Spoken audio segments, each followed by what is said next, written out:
एक question solve करवा रहे थे, वो वीडियो बार बार कट रहा था उस मोबाइल से, जरा उसको देख लो। मैंने ये लिखा था यहाँ पर 3m NaCl solution having density 1.25 ग्राम पर ml। ठीक है, ये लिख रखा था। Calculate the molality of the solution. Molality का मतलब स्मॉल है। Calculate the molality of the solution. देखिए बेटा, इन क्वेश्चनों को हम कैसे सॉल्व करेंगे। सबसे पहले आप ये देखिए कि 3m का मतलब क्या है, कैपिटल M। 3m का मतलब हो गया, यहाँ पर मैं लिख रहा हूँ कि 3 moles of NaCl, 3 moles of NaCl। और मोलैरिटी की यूनिट होती है मोल पर लीटर, मतलब 1 लीटर में इतने मोल। तो 3 मोल्स ऑफ NaCl प्रेजेंट इन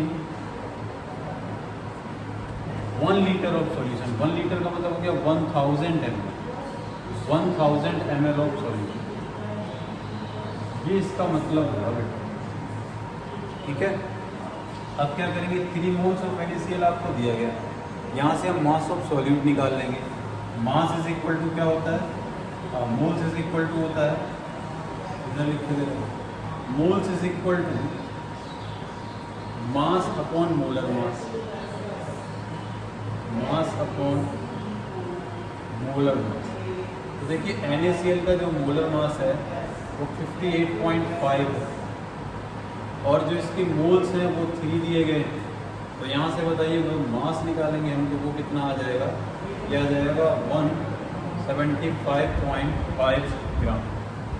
ये आपको मास मिल गया, किसका मिल गया, मास सॉल्यूट। अब क्या करेंगे, देखिए सॉल्यूशन का वॉल्यूम हमें पता है और सॉल्यूशन की डेंसिटी दी गई है, तो यहाँ से निकाल सकते हैं mass is equal to volume into density. Clear, volume कितना हमारे पास है 1000 ml, डेंसिटी कितनी होगी 1.25। तो इसको पूरा जब हम सॉल्व करेंगे तो ये आ जाएगा 1250। ये बेटा हमको मिल गई क्या, मास मिल गया। किसका मास मिल गया, NaCl का मास मिल गया, सॉल्यूशन का मास मिल गया। ये सॉल्यूशन का मास आ गया, ये सॉल्वेंट का सॉल्यूट का मास है। We know that solute plus solvent is equal to solution. तो सॉल्यूट हमारे पास बेटा कितना है, सॉल्यूट कितना है, ये रहा सॉल्यूट 175.5 ग्राम। जिसको डिजोल्व कराते हैं वो सॉल्यूट होता है, जिसमें कराया जाता है वो सॉल्वेंट होता है। जो बनता है वो सॉल्यूशन, सॉल्वेंट हमें निकालना है। और सॉल्यूशन हमारे पास है 1250, ये सॉल्यूशन।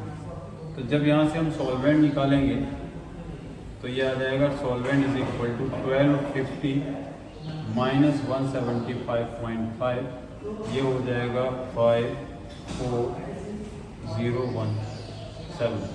1074.5 ग्राम। ये बेटा क्या हमने निकाल लिया यहाँ से, ये हमको पता चल गया सॉल्वेंट। सॉल्यूट हमने यहाँ से निकाला था, सॉल्यूशन को हमने इधर से निकाल लिया था वॉल्यूम इनटू डेंसिटी से। अब सॉल्वेंट की जरूरत इसलिए पड़ रही है क्योंकि हम लोग निकालने वाले हैं मोलैलिटी।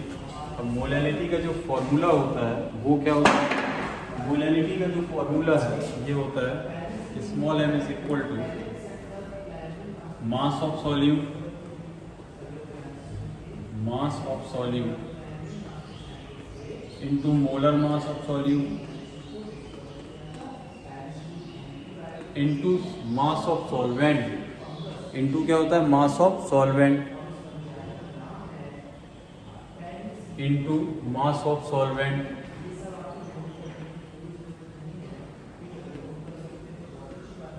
और इनटू 1000। ये फॉर्मूला होता है किसका, मोलैलिटी का। तो इस फॉर्मूले से जो है आप क्वेश्चन सॉल्व कर सकते हो। ये फॉर्मूला मोलैलिटी का, मास of solute upon molar mass into 1000 mass of solute. यहाँ वैल्यू पुट कर देंगे, मास ऑफ सॉल्यूट कितना दिया गया 175.5, यही तो आया था। NaCl का मोलर मास कितना हो गया 58.5। अब मास ऑफ सॉल्वेंट कितना दिया गया है, ये तो इसको उठा करके यहाँ रख देंगे 1074.5 इंटू 1000। इसको आप सॉल्व कर लेंगे, लगभग 2 पॉइंट समथिंग कुछ आंसर आएगा 7। ये आपका मोल पर केजी, ये जो आपकी ये मोलैलिटी। तो इस क्वेश्चन करने का तरीका जो है वो क्या है, तो सबसे पहले तो देखिए आपको ये पता है कि मोलैरिटी दी गई, मोलैरिटी पूछी गई, सॉल्यूशन की डेंसिटी दी गई। तो मोलैरिटी के लिए हमें चाहिए होगा मास ऑफ सॉल्वेंट। तो किसी तरीके से हम मास निकाल लें सॉल्वेंट का। उसके लिए आप क्या करोगे, आप पहले तो मोलैरिटी 3m का मीनिंग समझो। 3m का मतलब है 3 moles of NaCl present in 1000 ml of solution. तो वो हमने क्लियर किया, mass is equal to volume density से निकाल के ये बनाएंगे। अब देखो कुछ क्वेश्चन आपको केस में मिलेंगे।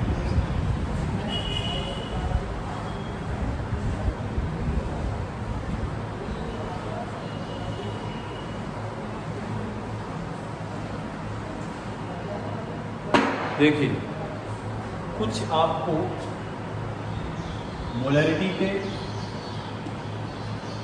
क्वेश्चन इस तरीके से भी होंगे, उनमें परसेंटेज दिया गया होगा और डेंसिटी दी गई होगी। तो इस तरीके से अगर कोई क्वेश्चन आता है जिसमें परसेंटेज और डेंसिटी दी जाती है और मोलैरिटी पूछी जाती है, तो एक डायरेक्ट फॉर्मूला बन जाता है, percentage into density into 10 divided by molar mass of solution. Molar mass of solution, ये आप एक डायरेक्ट फॉर्मूले से आप कर सकते हो। कब ये फॉर्मूला आप अप्लाई करोगे, जब आपको परसेंटेज दिया जाए, आपको डेंसिटी दी जाए, तब आप इस फॉर्मूले का यूज़ कर सकते हो। जैसे मैं एक क्वेश्चन कराता हूँ और एक क्वेश्चन आपको दिया भी कि आप देखना 1.5 या 6 करके होगा, एक नाइट्रिक एसिड से रिलेटेड एक क्वेश्चन होगा। उसमें लिखा होगा 69% of nitric acid. NCERT exercise में देखेंगे। जैसे मान लो एक क्वेश्चन दिया जाता है कि 49% sulphuric acid having density 49% sulfuric acid present in the solution and solution having density इसकी डेंसिटी मान लो 1.84 ग्राम पर है। ये डेंसिटी आपको क्वेश्चन में दी जाए और पूछा जाए कैलकुलेट द मोलैरिटी कैपिटल है। तो देखो एक तो हमने डायरेक्ट आपको फॉर्मूला बता दिया कि किस तरीके से आपको लगाना है फॉर्मूला। अगर आप फॉर्मूले से नहीं जाते हो, कैसे आता है ये फॉर्मूला वो जानना है, तो देखो क्या करना है आपको। यहाँ पर हम क्या करेंगे, solvent is equal to solution, ये एक फॉर्मूला होता है। अब सॉल्यूट आपके पास कितना है 49%। बताइए पूरा सॉल्यूशन तो आपके पास 100% होगा। तब यहाँ से सॉल्वेंट अगर आप निकालो सॉल्वेंट, तो सॉल्वेंट कैसे निकल के आएगा, इस पर जब माइनस करेंगे तभी तो निकल जाएगा। अच्छा 49% बाई मास ले लें अगर, मान लो अगर हमने इसको ग्राम ले लिया है तो ये भी यूनिट क्या हो जाएगी ग्राम, और इन दोनों का सम क्या होगा सॉल्यूशन का सम, जिसको इससे माइनस करेंगे यानी 51 ग्राम जो है वो यहाँ पर सॉल्वेंट का होगा। ठीक, अब जब कोई सॉल्वेंट नहीं दिया जाता तो फिर वाटर को मान लेते कि इसमें वाटर ही है। अब आप क्या करेंगे, मोलैरिटी आपसे पूछ रहा है, क्या पूछ रहा है मोलैरिटी, लेकिन मोलैरिटी में सॉल्यूशन का चाहिए वॉल्यूम और यहाँ सॉल्यूशन का क्या दिया गया है मास।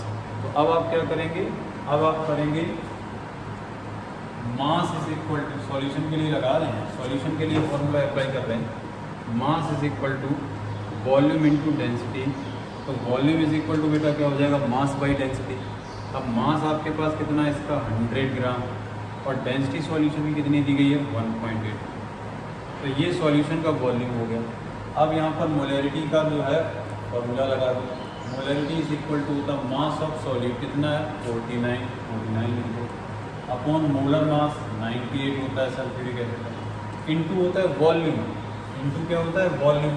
तो बताइए वॉल्यूम आपके पास कितना है 100 अपॉन 1.84, तो ये हो गया 100 अपॉन 1.84 और इनटू था।